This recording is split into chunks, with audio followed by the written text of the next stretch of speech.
Hello and welcome to Let's Commentate Over Super Adventure Rockman. That's right, let's commentate over, not let's play. I didn't actually get to play this game, unfortunately. I tried, but it didn't work out. So I had to grab some videos off of YouTube, and now here I am, just commentating over them, rambling over them. More like. I also dubbed them. They were already dubbed in the original videos that I took, but I dubbed them again and embedded them into the video because that's what I do. And wow, oh wow, did that take such a long time to get done. But it's done, so I can't complain. Oh man. Sorry, reminiscing there about the tedious work it takes to dub. I have a new respect. I'm going to say it right now, just to open it up. I have a new respect for localization teams and people that actually take the time to dub over stuff and put English words into Japanese phrases.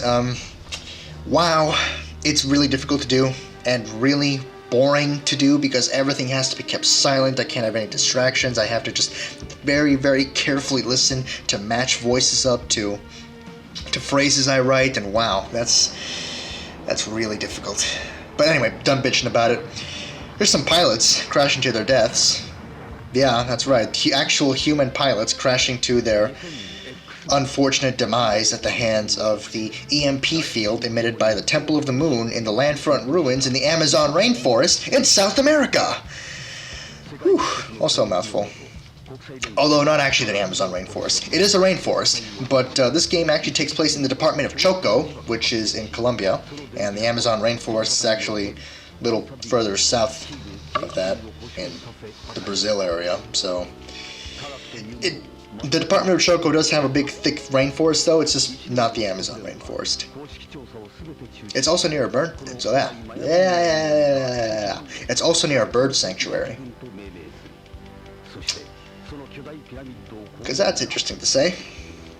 Anyway, Mr. Narrator here is getting all the exposition over and done with. Speaking of the narrator, the narrator is voiced by Norio Wakamoto. Born October 18th, 1945, currently aged 70, has done a lot of animes, some film, some CDs, and some live-action TV narrations, some video games. This guy's done a lot. Actually, one thing I'll say in common for every single voice actor in this interactive story game, I'll explain what an interactive story game is in a bit. Wow, they do a lot of stuff. It's pretty crazy. I mean, they do a lot of voice acting. I can't even begin to go over the list of the narrator's voice credits. He has done a lot of anime over the years. It's nuts. But good for him. Bravo. I clap my hands to you, sir. One clap. Just one. Anyway, Dr. Wily is voiced by Takeshi Aono. Born June 19th, 1936, and died on April 9th, 2012. May he rest in peace. He did a fantastic job as Dr. Wily. He has some of the best Dr. Wily laughs I've ever heard. It's fantastic. I can't wait till we get to them. It just sounds so freaking cool when he starts laughing all evil-like. It's great. Oh, but he's not evil now. No. Dr. Wily, at this point in time, is reformed, which calls into question some continuity confusion I have over this game, and that many people have over this game, because Super Adventure Rockman is kinda, sorta, maybe considered canon? Kinda, sorta, maybe. It's really confusing. The Robot Masters Mega Man is going to be taking on in this game are for Mega Man 2 and Mega Man 3. Okay, that makes sense. So it takes place after Mega Man 3, right? Because you got Mega Man 2 Robot Masters, Mega Man 3 Robot Masters, right? No, because Beat the Bird is here. Beat the Bird is Mega Man's buddy, and he's going to be helping Mega Man make decisions throughout this game. I'll explain what those decisions are later on. He's going to be helping Mega Man make decisions, and get him stuff. And that's all well and good, except Beat was introduced in Mega Man 5. And there's no Eddie. There's no Flip Top in this game either. I don't know where I don't know where the hell he is, but he's not here. So that's a shame, because I like Eddie. But it also caused them confusion because he first appeared in Mega Man 4 and beat Mega Man 5, and I guess Eddie may have just gone away or is being repaired or something, but Beat's here. And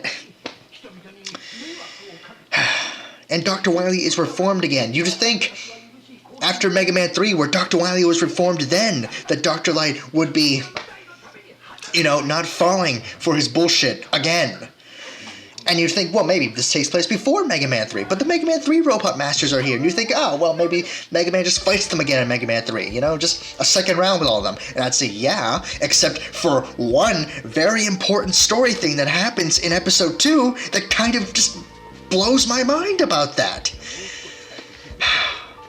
And you can write it off with some headcanon, but if it takes headcanon, then it's not really canon. It's just in your head. So, you'll see what that thing is when we actually get to it, but Shadow Man just ruins the whole thing. We'll get to it in more detail, but apparently Shadow Man can't be repaired for some reason. It just blows my mind. Anyway, let me calm down now.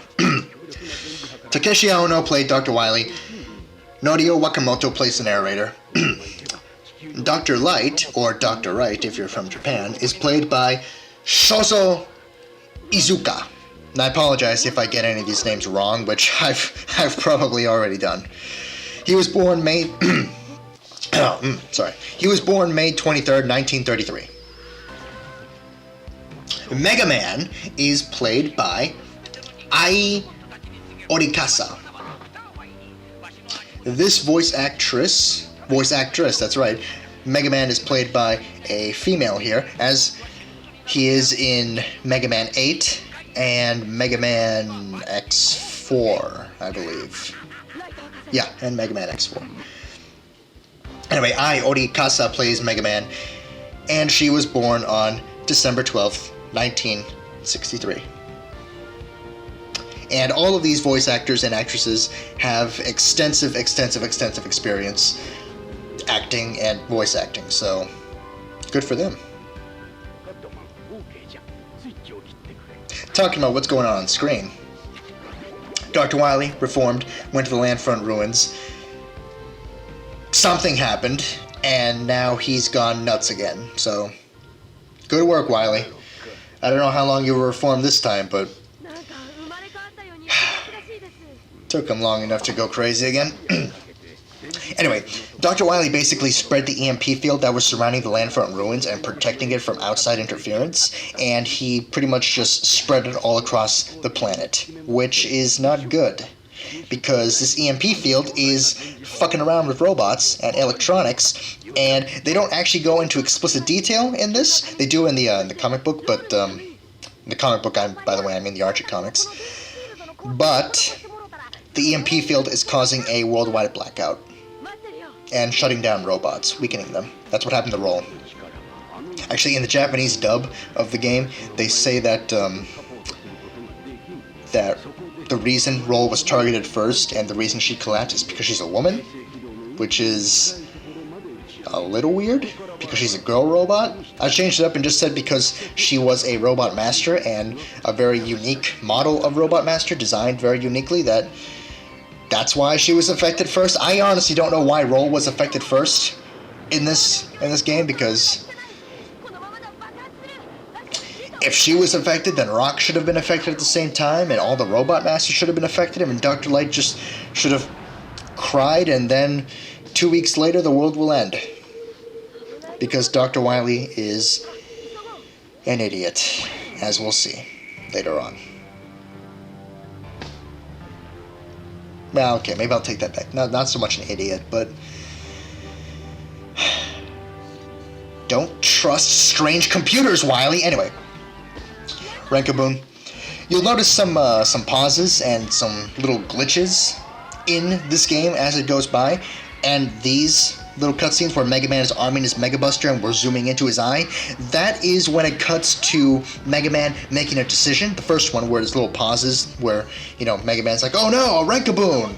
We should dodge the bombs, or maybe we should just take it in the face. That little pause is the player, that's you, deciding to, hey, let's dodge this, or hey, let's not and just take it in the face, Or right here, perfect example, a split in the path. We're going to see a little pause after Beat explains that the left path is the best to go. The little skip there, you notice a little skip there? And Mega Man says that, hey, we should take the left path, because that's the best way to go. And that's a decision that you as the player make. And these decisions will determine, what enemies you fight, what cutscenes you watch, and, only in this first episode, which Robot Masters you fight. Only in the first episode, because in this game, Mega Man does have to take on all 16 Robot Masters from Mega Man 2 and Mega Man 3. But in this one episode, you can choose between fighting one Robot Master or another. You'll see. But first up, we have Metal Man, if you couldn't tell by the metal blade that just ricocheted off to Mega Man. Robot Masters still have weaknesses. In this case, Metal Man is only weak to the Mega Buster because at this point in the game, you only have the Mega Buster. There's no other choice. You can't fight any other Robot Masters. Unlike most Mega Man games, you don't get to choose which Robot Master you fight first. It's always going to be Metal Man first, and he's always going to be weak to the Mega Buster. And that little chip going into Mega Man is just him getting Metal Man's power. Ooh, who's that mysterious robot? Here is the instance where your choice will affect which Robot Master you fight. Mega Man will decide to either take the Riverside Path or actually cross the river himself with Rush Marine. In this video, you're going to see Mega Man take the Riverside Path. If you watch one of the videos in the description, you actually see Mega Man take the river path. Taking the river path will lead Mega Man to take on Bubble Man, and taking the Riverside Path, actually going, across this whole path here, is going to lead him to take on Heat Man. And some Robots.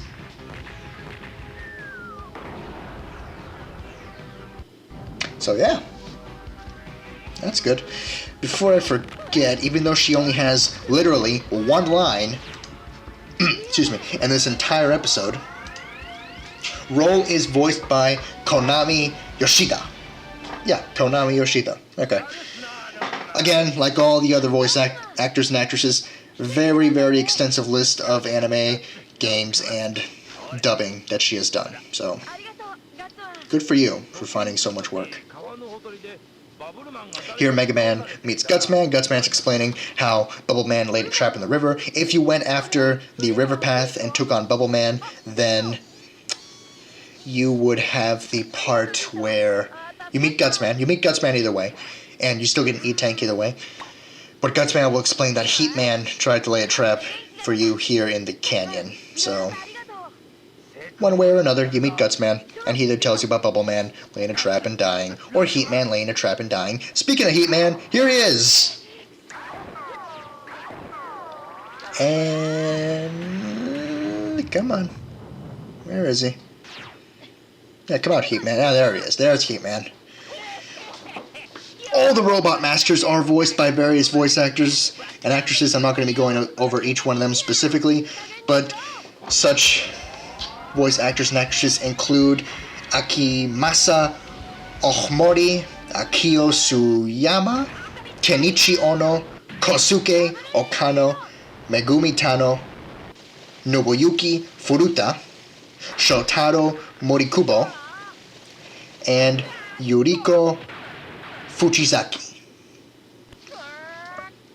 That is all the voice actors that play the various voice actors and actresses that play the various Robot Masters that you fight in this game. And hey, here's Dr. Wily, finally. We're finally 16 minutes in, we're finally going to see why Dr. Wily went crazy in the first place, because he was reformed. And it all has to do with this ancient supercomputer, Ramoon.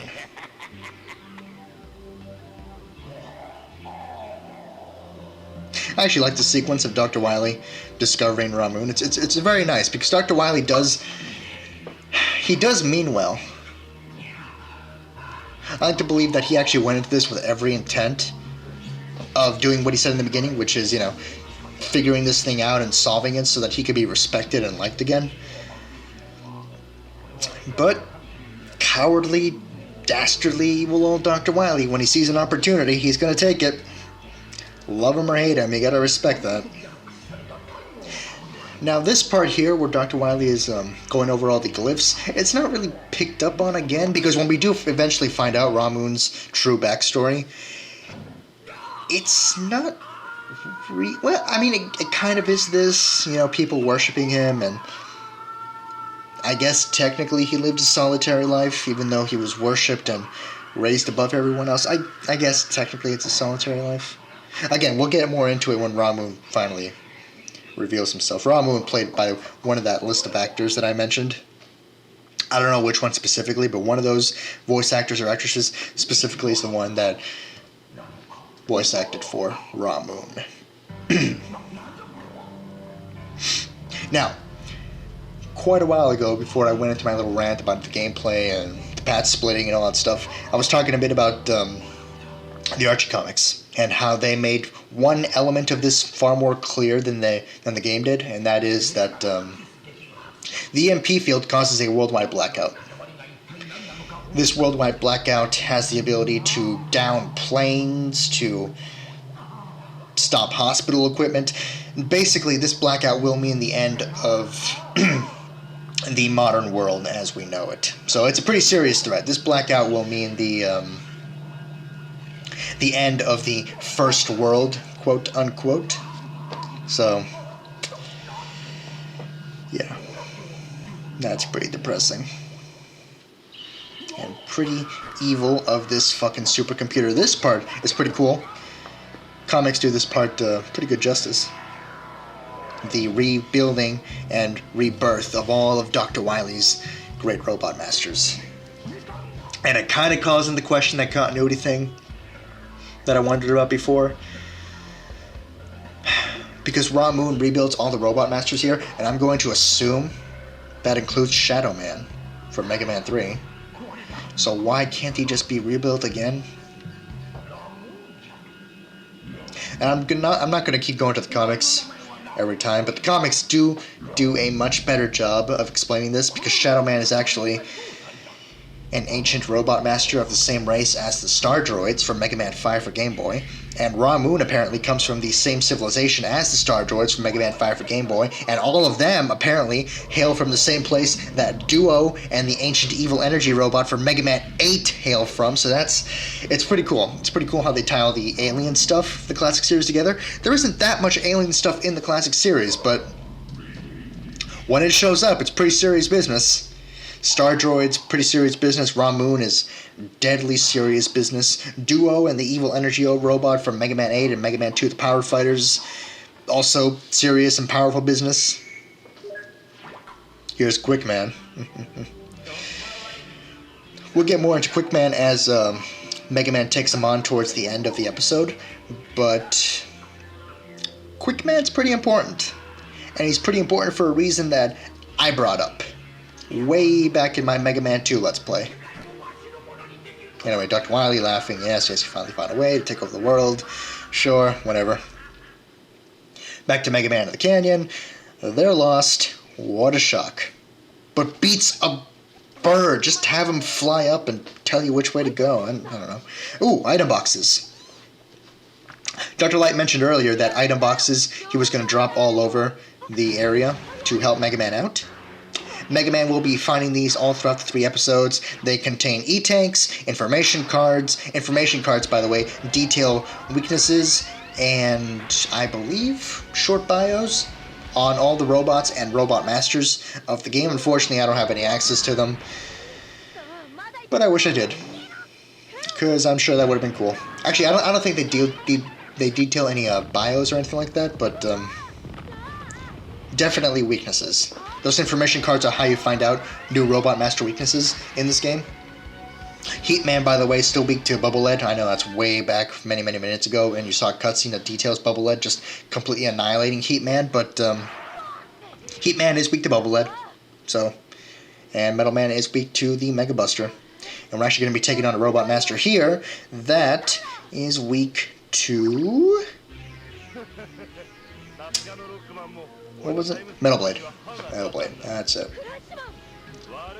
That's it. And Bubble Man, the optional Robot Master you can take on, was weak to... I actually don't remember. I don't think it's the Heat Wave, though. I believe it's... Actually, I believe it's still Mega Buster. Because by the time you get to Bubble Man, you don't have the abilities to... the proper weapons to actually take him on with a weakness, so... Yeah, just... use Mega Buster for Bubble Man, Metal Blade for Flash Man. That's pretty good. I should mention, another link in the description is going to be a video of all the possible game overs that you can get in Mega Man and Super Adventure Rockman. I'm gonna be making that mistake a lot.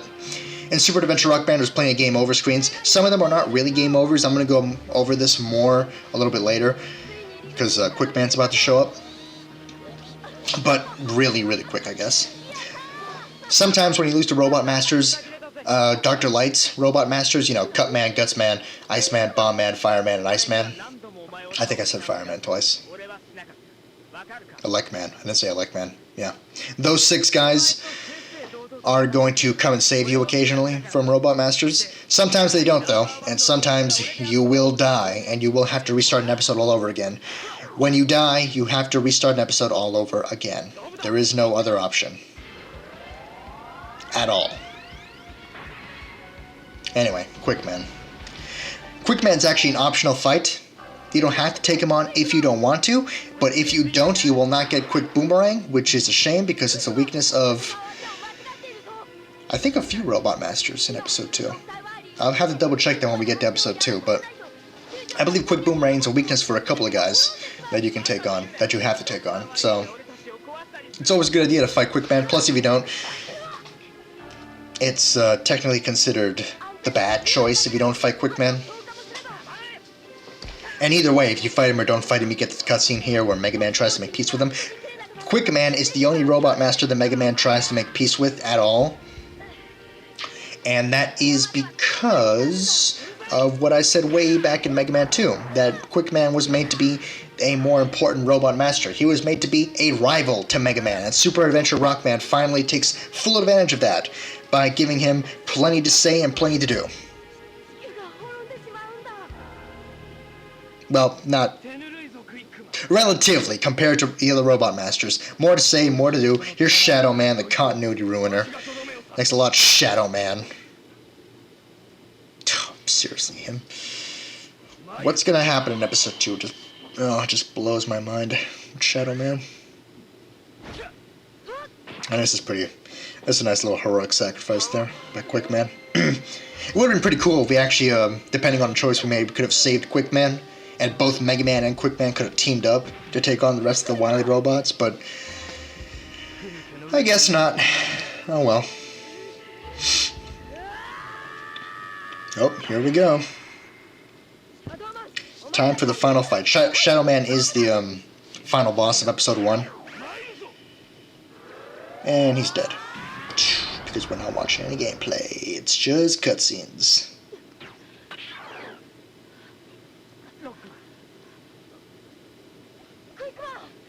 Anyway, I hope you enjoyed Episode 1 of Let's Commentate over Super Adventure Rockman. I know that I'm being a little bit more rambly than usual, but I'm not used to doing commentaries. By commentaries, I mean talking over stuff that I didn't play. So, hopefully I'm doing pretty good. I think I'm doing pretty good. Nah, I'm doing okay. Whatever. Until next time, hope you enjoyed this, and hope you have a great day. And I'll see you for Episode 2. Bye-bye.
敵の入り口にたどり着いたぞ。